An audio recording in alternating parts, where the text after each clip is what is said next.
সংসার জীবনে যদি স্বামী স্ত্রীর প্রতি অবিশ্বাস একবার জন্ম নেয় আর বিশ্বাস যদি একবার ভেঙে যায়, সারা জীবন চেষ্টা করেও সেই বিশ্বাস অর্জন করতে পারবেন না। তাই স্বামী স্ত্রীকে কখনো ভুল বুঝবেন না, কখনো সন্দেহ তৈরি করবেন না।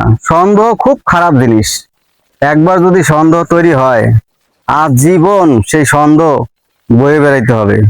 আলো, বলো। স্বামী স্ত্রীর ভিতরে বিশ্বাস একবার ভেঙে গেলে সেই বিশ্বাস কি ফিরে আনা সম্ভব? কোনোদিনও না। কেন? বিশ্বাসই এমন একটা জিনিস যে অবিশ্বাস মনে ঢুকলে তাকে কোনোভাবেই বিশ্বাস করানো সম্ভব না। তার মানে তোমরা কি মানে অবিশ্বাস করো বেশি? সবাই তো করে না, কিছু কিছু মানুষ তো অবশ্যই করে।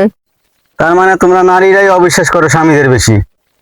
করে, যেমন মহিলারা করে তেমন পুরুষেরাও করে।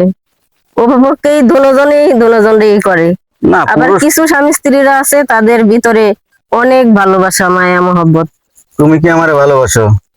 তুমি বুঝো না কতটা ভালোবাসি তোমাকে। তো তুমি কি আমারে বিশ্বাস করো?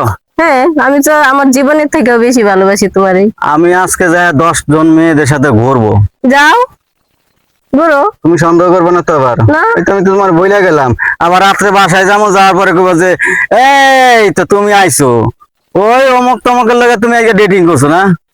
আমি কোনোদিনও অবিশ্বাস করব না। তাই? যেমন তুমি আমাকে করো না, আমিও তোমাকে করব না। তো বন্ধুরা, সবসময় স্বামী স্ত্রীর প্রতি বিশ্বাস অটল রাখবেন, বিশ্বাস কখনো ভাঙবেন না। আর যার বিশ্বাস একবার ভাঙবেন, বুঝে শুনে জেনে শুনে ভাঙবেন, তাকে কখনোই আর বিশ্বাস করবেন না। কারণ যে বিশ্বাসের অযোগ্য, সে কখনো বিশ্বাসের যোগ্য হতে পারবে না। ঠিক কিনা ভেবে দেখবেন।